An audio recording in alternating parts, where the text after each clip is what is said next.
Welcome back to another episode of Quillette, etc. Today I'm joined by David Bernstein.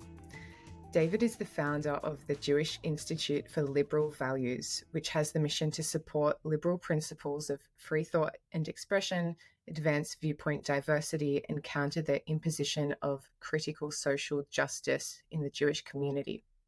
David is a regular contributor to Quillette, and last year his first book was published. It's titled Woke Anti-Semitism, How Progressive Ideology Harms Jews, and you can read an excerpt of it at Quillette.com. So, David, how do progressive ideologies such as critical race theory, critical social justice, how do they harm Jews? Yeah, so first of all, I want to say how much of a role Quillette has played in my life, if you don't mind. When I was in the ideological wilderness and wondering if anybody was going to defend the free exchange of ideas, then comes Quillette on the scene, and I start to have a place where I can squelch my intellectual curiosities once again, and it gave me hope. So thank you, Zoe. Thank you, Claire. Thank you, John Kay, and all the wonderful writers and thinkers. All right, so how does this progressive ideology harm Jews? Well, this ideology divides up the world into oppressed and oppressor. And it tends to see any group that is economically successful on average as being an oppressor. And Jews obviously fall into that. Not every Jew is wealthy, obviously. Not every Jew is successful. There's Jewish poverty and the rest. But Jews are viewed, by and large, as a successful ethnic community. We're also viewed as white. So in this ideology, if you're white or you're white passing, that means that you are experiencing privilege as a result of your race. How did Jews come to be seen as white? Because obviously, Hitler didn't see you as white. A number of other Soviet-era dictators didn't see you as white either. How'd that come to be?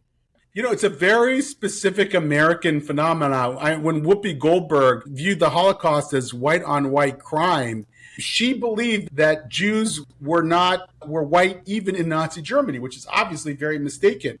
And Jews living in the former Soviet Union were not viewed as white. They were viewed as a distinct race, whether they defined themselves as such or not. Most didn't view themselves as a race, but that's how they were viewed by the Soviets. So obviously Jews haven't always even been viewed as white by Americans. Pamela Peresky, who I know is a friend of Quillette, likes to say that when whiteness was viewed as a moral good, Jews weren't white. When whiteness is viewed as a moral evil, Jews are then viewed as white. So unfortunately for Jews, this whiteness charge comes with a heavy liability. So I don't see any reason why Jews have to play along, whether one views oneself as white or not. I think that the entire discourse around whiteness is flawed. It's meant to say that you enjoy either privilege or oppression based on your race. I think that's highly problematic. And it's specifically problematic for Jews. So many Jews like me, I'm, according to 23andMe, 50.4% Western Asian. That's because my mom is from Baghdad, Iraq. So I've never viewed myself as white, but there are other Jews who have Ashkenazic or European backgrounds. They may not view themselves as white. And why should they have to? Why should somebody else be able to impose a pseudo-identity on them? That's interesting, isn't it? Because if you weren't Mizrahi Jew, but you were just Arab Iraqi, you wouldn't be classed as white. You'd be classed as, Arab or brown, but just because you're Jewish, even though half of your family is from the same area, you're seen as white. Doesn't make sense. Last night I spoke to a group of around 40 Latin American Jews at somebody's home. And I asked some of them how they classified themselves. And some saw themselves as Latino. Whenever they have to fill out the form, what do they check off? And some of them said white, some of them Latino, some of them don't check off anything. And again, it's an absurd exercise because even most of those Latin American Jews are actually Ashkenazi European Jews, but because they come from Latin American countries, they can qualify as Latino here and therefore gain certain benefits from that. And I just think that we should all stop playing along with this game. It's just a ridiculous exercise and it only harms us. So that's what I tell people. At Quillette, we've argued that DEI harms everyone, but how does it specifically harm Jews? Because Jews are a minority. right? It should be working. You should be loving it.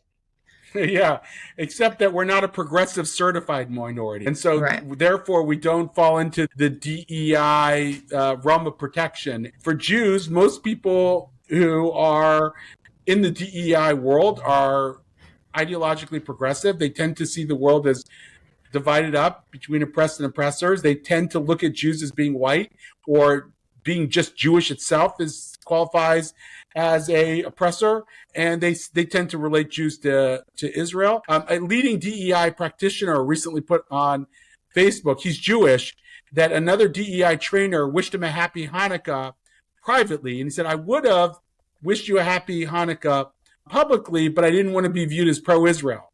So you can see how, many DEI people tend to look at the world. That's not rare that you would hear something like that. We know also from some studies, one conducted by the Heritage Foundation, that DEI bureaucrats tend to have a very specific view of Israel, which came out in their Twitter feeds and the like. Mm-hmm. And so, no surprises there. And I think for Jews, DEI is a bad deal. Now, that leaves Jews in a dilemma. Jews can either try to insinuate themselves into the DEI framework and get protection from it. Jews can oppose DEI because they think it's inherently flawed, or we can try to change it. And I'm arguing for the Jewish community to move toward either the change or the oppose DEI framework. But most Jewish organizations are clustering around engagement because they say, okay, if this is the only game in town, we've got to get Jews in there so Jews get protection. But I think that it only reinforces the ideology that harms us in the first place. So without completely getting rid of it, what are some changes that could be made? So an interfaith Muslim leader, Ibu Patel, argues that you could develop a pluralistic version of DEI, that we should end the reign of the Director of Diversity, Equity, Inclusion and start the reign of the Chief Cooperation Officer for a university or an organization, so that we change the model of DEI to a cooperative model and away from a divisive model. And that could eventually change it. Now, you are seeing some examples of this in the corporate sector. The corporate sector is rapidly backing off from the old DEI, the anti-racism model of Ibram X. Kendi, and starting to do things a little differently. Many have downgraded DEI from its perch as like a C-suite job to, assistant director of human resources or whatever. So we're seeing that trend as well. And I think that's a healthy trend. And if it happens in the corporate sector, can it follow in universities and other places? I think it would take a real concerted effort to do that over a long period of time, because I think DEI is very well entrenched in universities. I mean, so many universities have implemented these DEI statements, which are essentially political litmus tests for professors and others to get jobs or to get tenure. I think that's extremely damaging. That would be a great place to start, is just ending any DEI statement as problematic.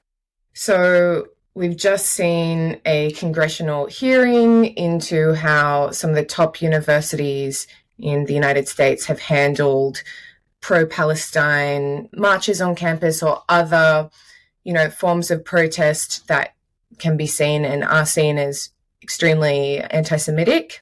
As you know, Claudine Gay, the president of Harvard, she hasn't apologized for her statements that there are some contexts in which calling for genocide can be okay in her eyes.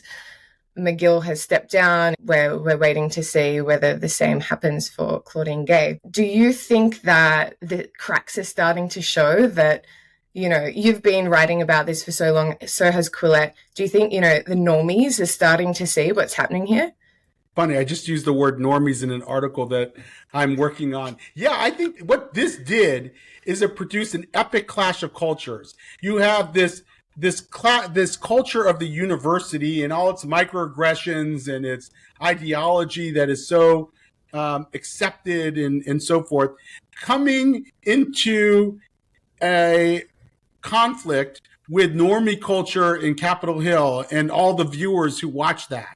And the average American knows that universities have not really been strong adherents of free speech. So when they hear a president of university come to tell them that they're upholding these high standards of free speech when it comes to chance of genocide, yet these are the same universities that implement these microaggression policies. And if you use somebody's pronouns wrong, you can be thrown out of the university and the like. Or these are universities that have prevented speakers from coming and speaking. And so these are universities that have been anything but embodiments of free speech, now claiming free speech. So I think what was really on display there was hypocrisy.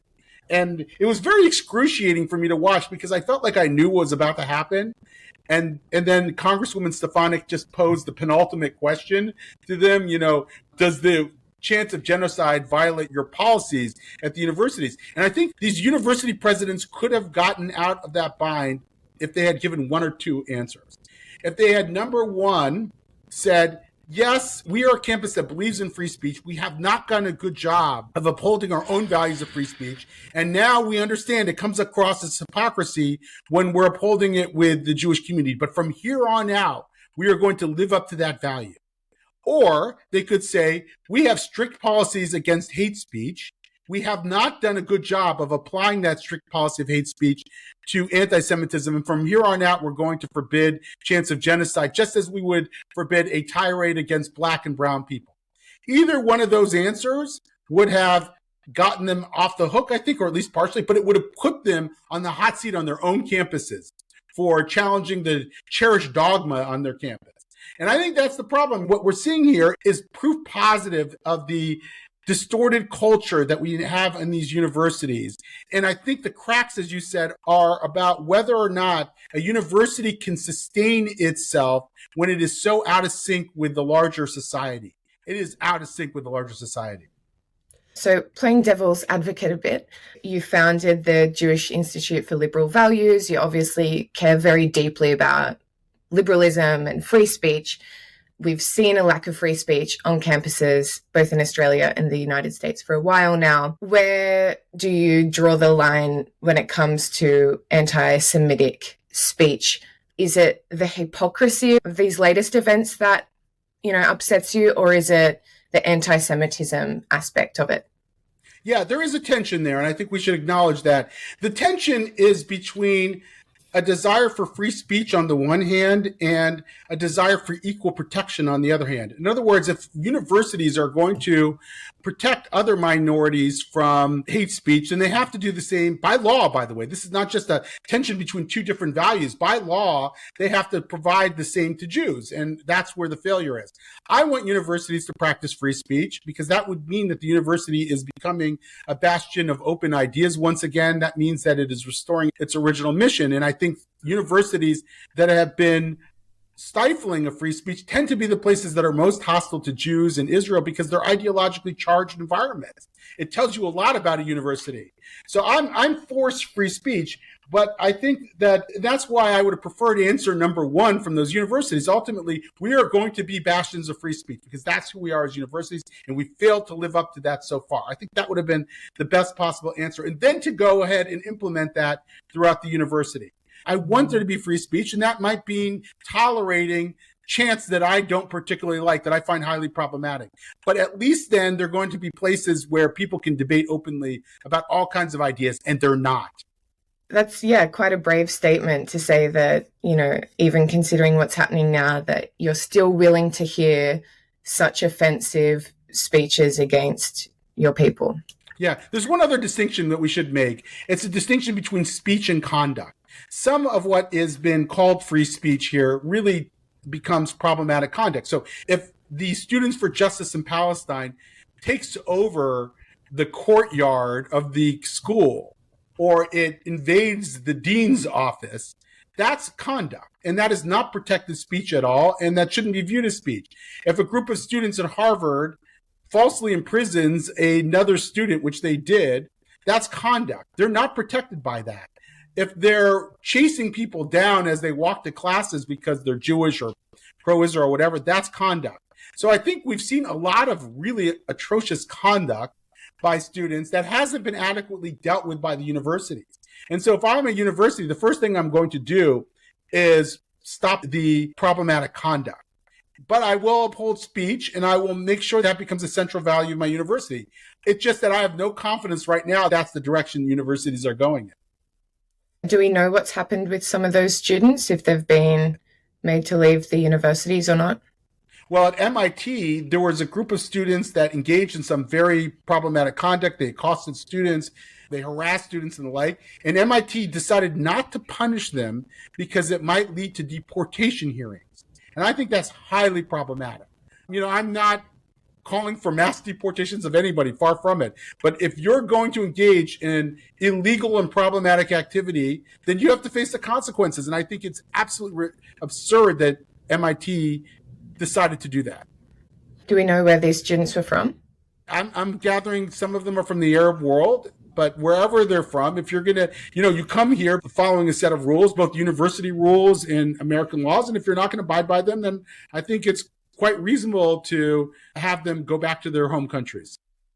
Okay, so still on the topic of free speech, what about speech that is anti-Zionist? Do you believe you can have a constructive discussion about Zionism without it being anti-Semitic? And is there a place for that on university campuses? Sure. Look, people can and should debate just about anything on a university campus. So I'm not trying to wall off Zionism from debate. Do I think it is outrageous and absurd to claim that a country, usually only one country, doesn't have the right to exist, which is what anti-Zionism is? It's a claim that a state that's been around for 75 years, that was created by the United Nations, doesn't have a right to exist.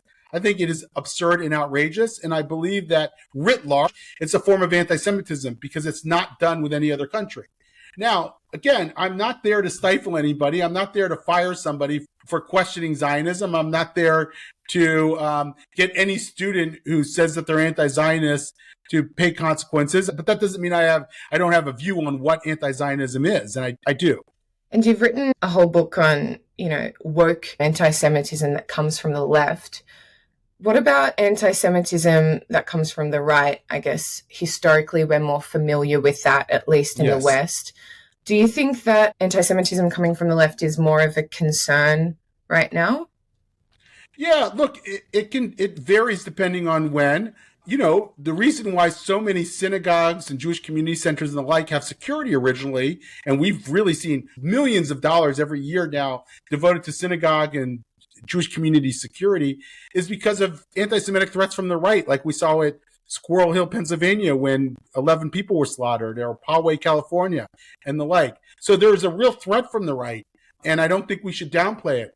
Some people say that anti-Semitism on the right is like a hurricane. It is violent, it is immediate, but it passes. And anti-Semitism on the left is like climate change. It is slow moving, it is corrosive. Now, what we've seen in the past 2 months since October 7th is anti-Semitism on the left that's not like climate change, it's like a tsunami. And so we can see how it can be just as violent as anti-Semitism on the right.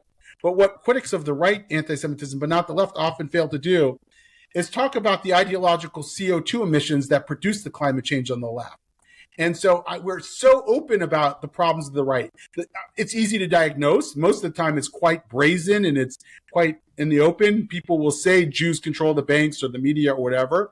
And so you don't really have to work that hard to classify it as anti-Semitism. Anti-Semitism on the left tends to be better hidden. It's hidden in the form of anti-Zionism and the like. So it's harder to classify, but it's still very much there. And on the right, we can talk about the ideological underpinnings. We can talk about the Great Replacement theory and how Jews are viewed as replacing ordinary Americans. I'm sure there's a version of that in Australia or Europe as well. Or we can talk about blood libel, which comes from traditionally from the right. On the left, we have to be able to talk, I think, about wokeism and about how critical social justice ideology fans the flames of anti-Semitism. It creates a permission structure for anti-Semitism. Years ago at Stanford University, there was this debate when a student senator at Stanford was brought up on charges for saying that it is not anti-Semitic to say that Jews control the media or the banking. And what happened was at the hearings, several students condemned them, but said we should be able to talk about the intersection between white privilege and Jewish privilege.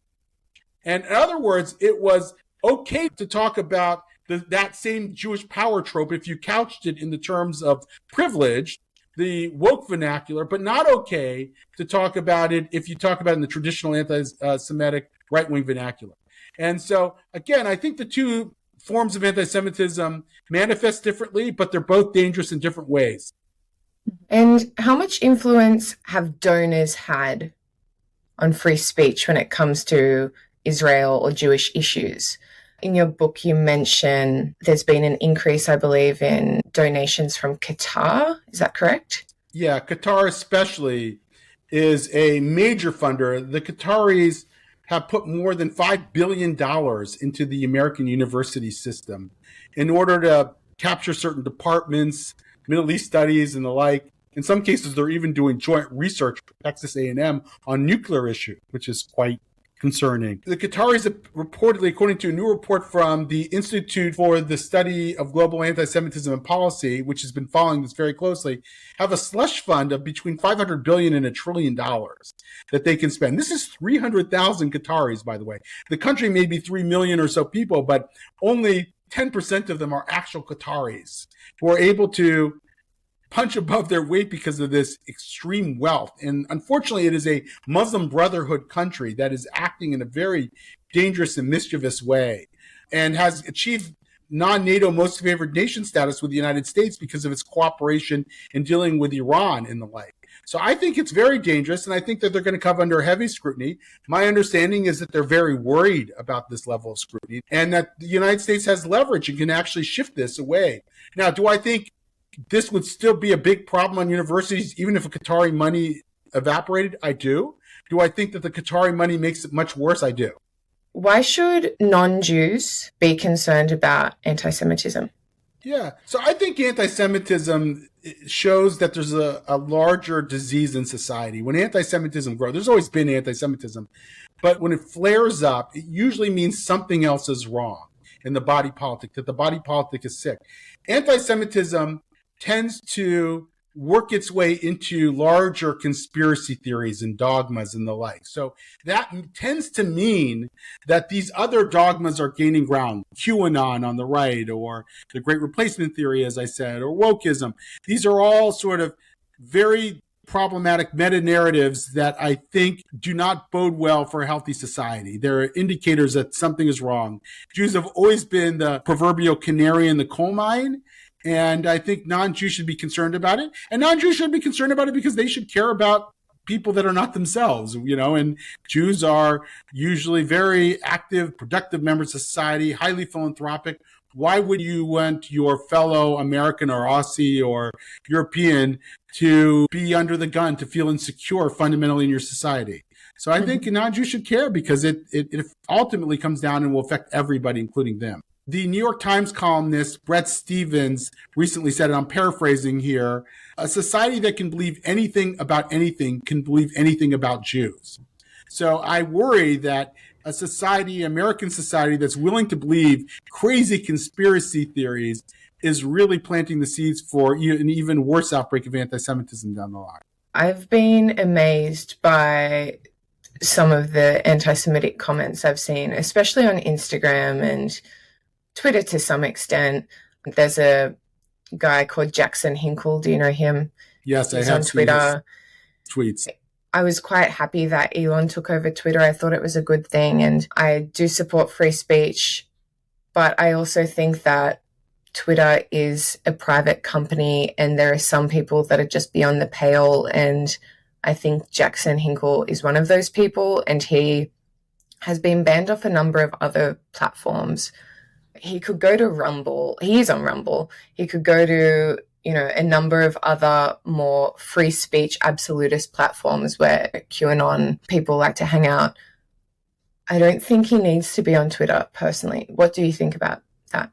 Yeah, I mean, look, Twitter is a privately owned company. Now, I want Twitter more or less to demonstrate a commitment to freedom of expression, but there's got to be a distinction between demeaning rhetoric and ideas. I mean, to me, that's where the Overton window is. The Overton window is there to protect a wide range of ideas. When you're demeaning people, when you're using racial epithets or anti-Semitic epithets and slurs, that's not, it's protected in the United States, at least it's protected by the First Amendment of the Constitution, but it's not speech. It's not what we're trying to allow to thrive on these social media platforms. Recently Elon loud back on Alex Jones. Alex Jones is a conspiracy monger of the worst kind. I mean, he's the person who claims that these young kids who were killed by a mass murderer, Sandy Hook, were, that it was just a big facade. He's a horrible human being. And I see no reason why any social media platform should platform him. He's not adding anything to the conversation. So I want there to be the widest possible range of ideas discussed, but some of these things are not ideas. They're just demeaning rhetoric. And a lot of it is simply misinformation. It's simply untrue. And it's bizarre that during COVID, so many things were censored due to misinformation. But now the same isn't being applied to misinformation about what's happening in the war or Jews in the United States or Australia. There's blatant misinformation about them. The double standard is clear. Yeah, I worry that Elon Musk has sort of lost his bearings in recent months, that he's not being intellectually consistent in the way he thinks about these ideas. I wasn't impressed with that tirade before the New York Times. I think it demonstrated that he really didn't understand. No advertiser has to advertise with Twitter. They're not doing anything wrong by saying, I prefer not to advertise with Twitter. So he's gonna document how they've killed his platform. He killed his platform, unfortunately. And he's somebody I've long admired like you, and I was happy he took it over. And I like some of the increased functionality of Twitter, but I think he hasn't behaved well. And I think he's allowed it to get to his head somehow. So I'm worried about that. Can you explain a bit about the history of critical race or critical theory scholars and their criticism of Israel? Because to my understanding, Israel is the self-determination of the Jewish people who are indigenous to the land. Seems to tick all the box. Indigenous, self-determination, critical theorists are all about that. So what's the issue with Israel and how far back does it go? So there were several things happening at the same time in the late 1960s. One was the emergence of postmodernism and then subsequently post-colonial theory that took by storm the university system and the like, and fundamentally shifted the kind of scholarship such as it is in the universities in the United States and then in Europe as well. And then the second thing that happened around the same time in the late 1960s is the Soviet Union set out to delegitimize Zionism and created a new field called Zionology that sought to really discredit Zionism in the eyes of Soviets, but also internationally. And just a few years later, there was a resolution before the United Nations that passed the General Assembly, Zionism is racism. And that stuck around for more than 15 years. So you can imagine how Zionism then became front and center of sort of this post-colonial movement over time, because the Soviets had successfully propagandized everybody into thinking that Jews were not indigenous, that they were colonialists coming in to colonize the indigenous Palestinians. Obviously, there's a complex history leading up to 1948 and post-1948, but to think that somehow Jews were colonizers in a land that had long been a homeland for Jewish people and where there's been uninterrupted Jewish settlement since the biblical times is just absurd and ridiculous. Yet that's how they were able to brand Israel in the eyes of the far left. So I think when ideologues now think of Israel, they think of this country that's a settler colonial state. They turn the history, the complex and nuanced history of the Israel and Palestinians into this sort of caricature that, Israel came in, kicked out all the Palestinians, and has dispossessed the Palestinians systematically for the last 75 years. It's just an absurd tale. And yet that's what passes for discourse and scholarship now on the far left. And it's very hard to even converse with it because it is so extreme and so one-sided. And I think it makes it very hard to even solve problems. Like if this becomes the dominant discourse on the left, probably many Palestinians themselves will say, why should we ever have to sue for peace again? Because people think that it's justified to exterminate Israel. This is not the kind of discourse that's going to lead to a two-state solution or any kind of peaceful solution between Israelis and Palestinians.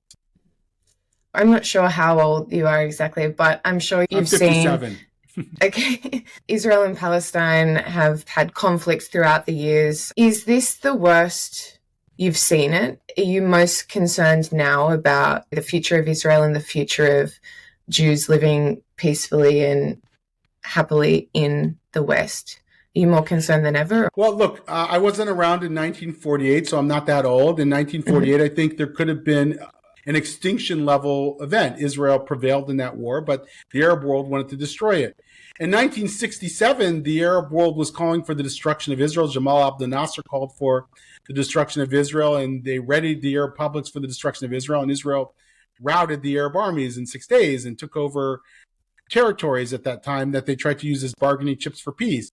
In 1973, Israel was on the verge in many ways. The Syrian army was on its way in and could have cut off the country into two. So that was a dangerous moment. The Soviets might have intervened in 1973 had it not been the United States that deterred them. So that was a dangerous moment as well. I was, in first grade at the time.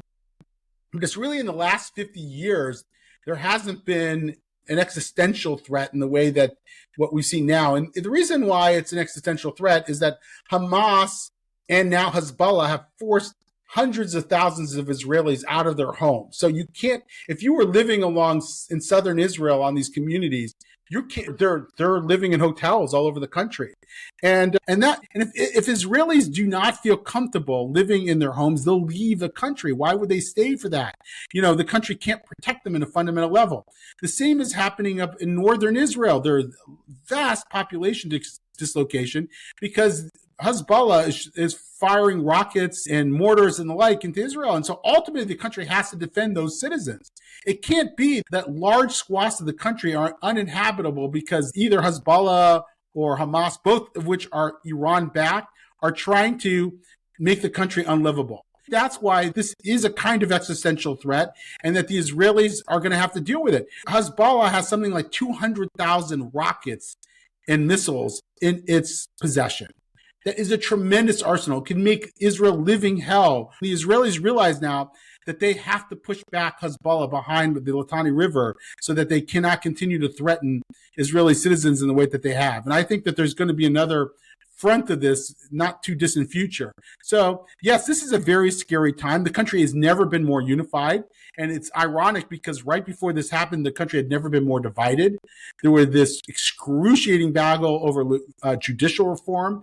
I was at Oxford University with top Israeli thinkers and the like, who were saying they had no idea how the country was going to extricate itself from that internal crisis, and that they thought it was going to lead to a civil war at that time. It was very scary. And it's amazing how unified the country is. It's just right after October 7th. So, that's the flip side of this, is the country knows what it has to do, and there's widespread backing for the military campaign. Within Israel. Within Israel, exactly. Now, how that interacts with the rest of the world, where you have an increasingly shaky U.S. government and you have European leaders who were initially supportive of the war, but once there were domestic unrest, particularly in places like France and the UK, they start to back off. I think Germany has really been one of the most supportive countries in the world, ironically, and given Israel all the leeway it needs to do to repel and dismantle Hamas. But that does enter into Israeli strategic calculus. How could it not? The United States placed warships to deter Iran from attacking and to deter an all-out Hezbollah attack while Israel was dealing with Hamas. And the United States needs to restock Israel with weapon systems and mortars and ammunition and the like. Israel needs the United States and has to factor in the United States, but Israel also needs to finish the job with Hamas. Hopefully it happens soon without the loss of too many more lives. Yeah, and that's tragic too. You were the first person to tell me about the Red-Green Alliance. So Yes. Could you tell our listeners about that? Yeah, the Red-Green Alliance is the convergence of radical Islam and radical progressive politics. It's been around in Europe for quite a few decades, probably 20, 30 years in Europe. And it's a more recent phenomenon in the United States that especially in the last 10 years or so. And you see this at these protests on campuses and on the streets. It's a combination of radical Islamist ideologues, potentially violent and aggressive, who have won over progressive allies who see them as being these sort of revolutionaries and at the vanguard of their movement. And so many of them carried the water for these radicals right after October 7th, where they put out these memes that celebrated the hang gliders and others who came in and murdered young Israelis. It's a very dangerous phenomena. That's why dealing with the Qatari financial threat is so important. Will also sap at least some of the energy behind this movement. It's obviously mystifying to a degree. Like, why would a progressive who will get all up in arms about the use of pronouns in every microaggression feel that it's somehow a good relationship to have with radical Islamists who would throw them off the rooftop for being gay? So I think it's obviously a silly development in that progressives are not applying what their progressive values. They just see the radical Islamists as being sort of the true oppressed group, and then one has to defer to the oppressed group in this ideology. And so they defer to it. After October 7th, there were probably a lot of progressives who were privately horrified by what they saw. But as soon as they came together with their coalition partners who were celebrating what happened, they felt this need to defer to it. So groups like the Democratic Socialists of America and the like, I would imagine that there was much more unease within their coalition. There were people who resigned from it after they came out supporting the mass murders. And that's because of this sort of ideology that demands that you defer. And I think that's really what's behind the Red-Green Alliance and why it's become such a potent force in both the United States and Europe. I've seen an alliance here between radical Indigenous activists who have been very active because we recently had a referendum on the Indigenous voice to Parliament, which failed. I guess they need something else to be very passionate about. I actually saw an Indigenous activist saying that Hamas should be celebrated. A lot of these people are given a platform on our public broadcast or on TV, on radio. It has been a strange alliance. I'm not sure if you're seeing a similar alliance with Indigenous activists in the United States. Yeah, I mean, to the degree that you would lump them in with a larger progressive movement, I think that that's absolutely the case. Intersectionality did not originally mean that you would connect these different causes together, but the version of intersectionality that emerged in Western societies was to connect very unlike causes like Black Lives Matter and anti-sex violence, all under the banner of intersectional activism. And that's what we're seeing today. You see these groups automatically supporting each other and supporting the people who they perceived as being the most oppressed without really much questioning. You're not really supposed to question people who are bona fide oppressed. You're supposed to listen to their lived experience. And so that becomes the modus operandi of these groups. And that's what leads to this kind of bizarre activism where you can see a gay rights group, an LGBTQ rights group in the United States supporting Hamas terrorism that would have been used against them. It's a bizarre development, but it is one that we're seeing front and center. I don't think anyone would have believed that there would have been these left-wing groups who are professors in universities or are pushing curriculum in K through 12 schools that have contracts with the government to provide curriculum, who then go out and support the quote unquote resistance against Israel right after October 7th. I don't think that people can imagine teaching young kids that being on time to school or work is a white supremacy value, which is what they're teaching in my school system. I don't think they could have ever imagined that the quackery we've seen develop over the years in universities could become a dominant discourse that would then come back and be a source of anti-Semitism and illiberalism and shut down major institutions and so forth. But that's where we're at. And that's what we have to fight against. I always use the metaphor of the iceberg. For so long, when we look at the iceberg above water, whether it's the anti-Semitism or the illiberalism or the cancel culture or whatever, we don't understand what's beneath the surface, with the bummuck of the iceberg, which is this ideology that has just spread in our society and has changed the way people, maybe it's a small segment of people, but it's a loud segment of people who have a great deal of institutional power to capture institutions. And I think we've got to start to fight below the surface if we're going to be successful, whether it's in reforming universities or fighting against anti-Semitism or recapturing liberal discourse, we've got to fight beneath the surface, not just what's obvious to us, not that which is manifest. I'll be there fighting with you. I'm so glad to have you as a quote unquote ally, Zoe. Solidarity. Absolutely. Okay, so to finish up, I know you've been working overtime. I know that the Jewish community is really suffering right now. It's been a very difficult time. What can you feel positive about right now? What's your message of positivity or optimism to the world? I do think a lot of Jews and a lot of Americans, having watched those hearings on Capitol Hill and the like, realize that there's a problem beneath the surface, as I was just saying. I think that people are starting to rethink their political commitments and the like. I'm not trying to move anybody to the extreme right or even the moderate right. I'm just want us to take a fresh look at who our alliances are, what our political and ideological commitments are, get people to start challenging the structures at universities and the like. I think we're closer to that now than we've been ever. Today, I spoke to a Jewish group in Miami, Florida, and I think probably I would have faced a lot of pushback against my views just 2 months ago. And now there were a lot of people who are in some state of crisis or some process of rethinking their entire worldview. And I think that's very healthy. And I think that's happening everywhere, not just among Jews, not just among Americans, but it's happening in the West. Okay, well, thank you so much for joining me on Quillette, etc. And wonderful to be with see you you another time in the future. Thanks so much, Zoe. Thanks, Quillette.